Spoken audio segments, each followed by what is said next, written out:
the Leader of the Opposition. Thanks, Mr Speaker. And my question is addressed to the Prime Minister.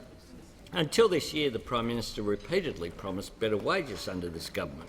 Is the reason the Prime Minister gone silent on that repeated promise because his government has presided over the worst wages growth on record?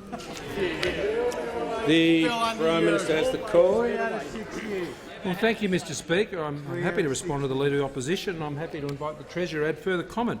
But I simply remind the Leader of the Opposition in the most recent national accounts, real wage growth was up 0.7% through the year. Now, Mr Speaker, if they're saying that's the worst on record, then why was it 0.5% through the year when we came to government, Mr Speaker?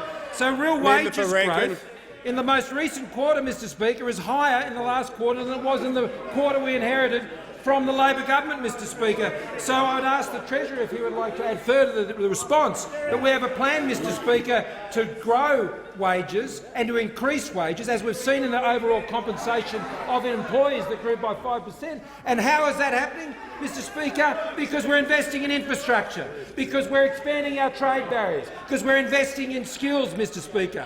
We are ensuring that we're giving Australians back the money that they earned so they can keep more of what they earn, that we're deregulating key sectors, whether it's in water infrastructure or in agribusiness or other areas essential to the future of the economy, and that the digital economy is becoming a reality under the policies of this government, which increases cash flow for particularly small and medium-sized businesses, and we're taking the regulation monkey off their back. That's how you grow an economy. You don't grow an economy by putting $387 billion worth of higher taxes on the hard work of Australians and on the small business community of Australia.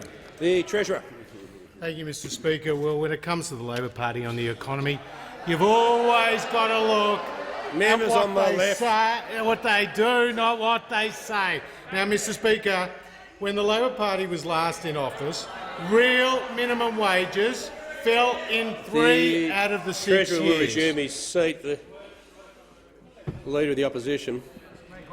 Leader of the Opposition on a point of order. It obviously goes to relevance.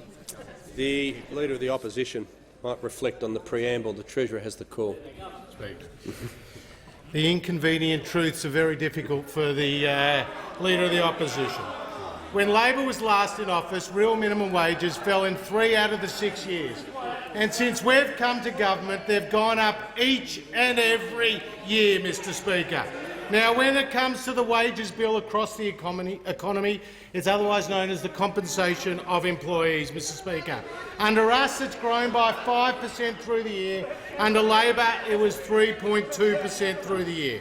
As the Prime Minister referred to, real wages, which the wages price index is a euphemism for, is the wages growth above inflation is at 0.7%. This is above the long-run average, Mr Speaker.